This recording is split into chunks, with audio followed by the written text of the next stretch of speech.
Good morning, friends. Today I am making my very own herbal tea mixtures. These ones I'm growing in my property, mix them together in this little tea bag to use it up in an upcoming month.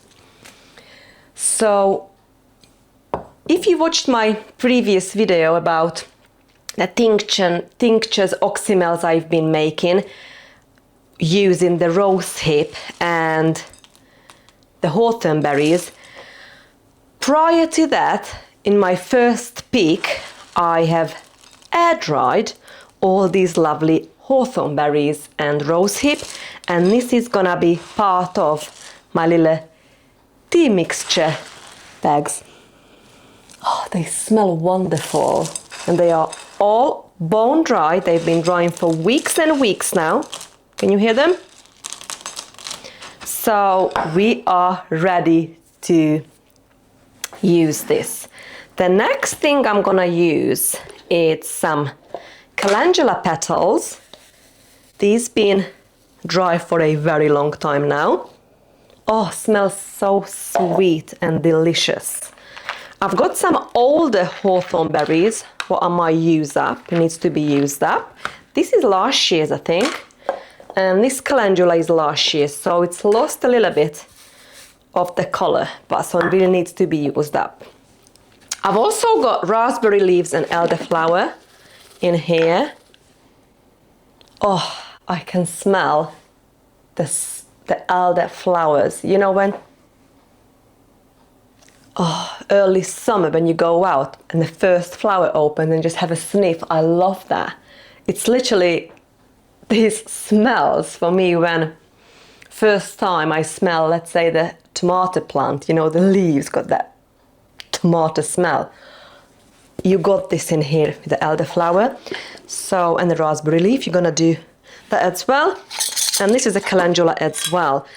This is the freshest. This is freeze dried, so this looks vibrant orange. Actually, I might leave this when we do in our cooking, when we do rice and stuff like that. Okay, so what I do not really prefer anymore, but I've already got, I try to pick out the rose petals. In here we've got elderflower, hawthorn and a rose, and I don't really like the rose flavor in my teas. It's very powerful, and when I sniff to this, it's absolutely gorgeous rose petal smell, but I don't like it in the tea. So what I'm gonna do, I'm probably gonna put this in like a bowl and try to pick as much rose petals out of it as possible. It smells gorgeous though, so maybe we can use that as face wash or some other things. But yeah, that's what I'm gonna do. So I've got these bags from Amazon. So what I like about these, that I can compost these, you know, so this can, after we use it, straight can go to the compost bin. What I don't like with some of these fancy tea bags, it's in plastic bags. Do you know what I mean? I mean, it can't be good for our health and it can't be good for the compost. So that's why I switched to these. I still use teas and tea bags from shop. I try to be mindful to use ones that I can compost. Okay, so let's do this. I'm just going to mix everything together.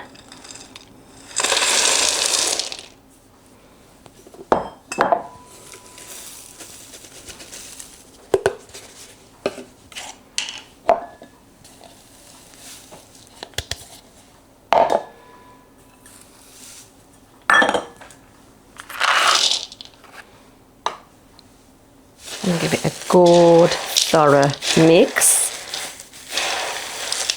before we're going to fill the individual little tea bags. This smells wonderful, friends.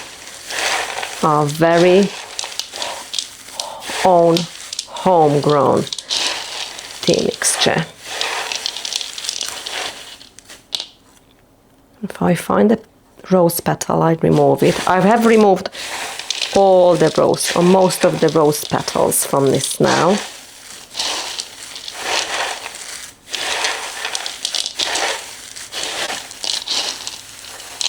Okay, ready to fill the tea bags.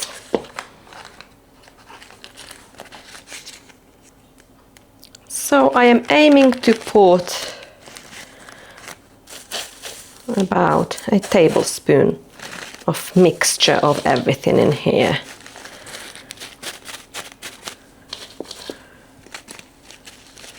And just pull it tight. As tight as we can,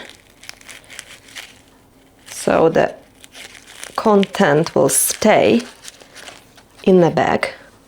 And we're going to pour the water over it, just like that. And our very own homegrown tea bag is ready. This will take me a while, but I'm gonna fill all this, and then we're gonna use this up through the winter or anytime.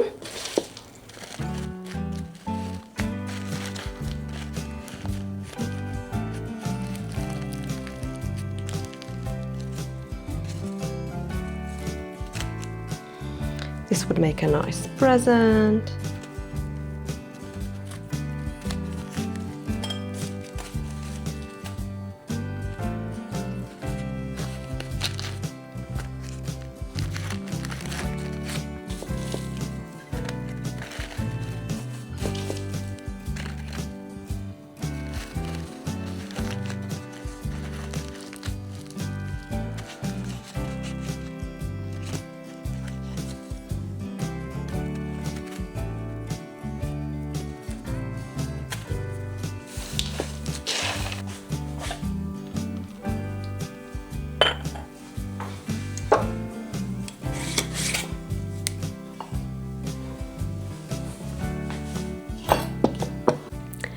I have just made a tea from my homegrown homemade tea mixture, and I've put just a little bit of my strawberry honey.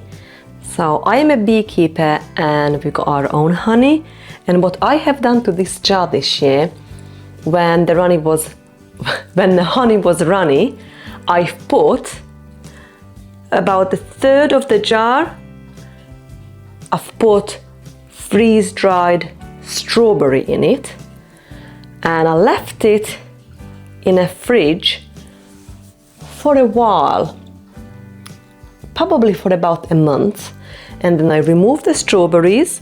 We used that in other dishes, and we left with strawberry honey, and this is delicious. It smells like strawberry and it's got the hint of strawberry in the honey and in the tea. So this tea, it's delicious.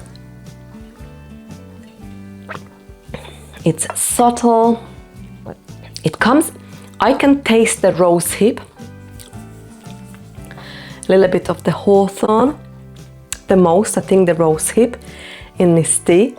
I've made it with single bag in this pot, and I've also made it with double bag.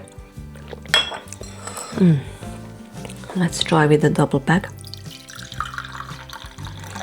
Try it without honey first. I can smell the calendula. It's subtle, it's not strong, but it's delicious. So yeah, I still haven't made all the bags, so that's gonna keep me busy one of these rainy days and cold. And I have already labeled the big jar, and I'm going to put all these bags so I know what's in there. But yeah, well, thank you so much for spending time with me today to making this absolutely gorgeous herbal tea, and see you very soon. Bye friends.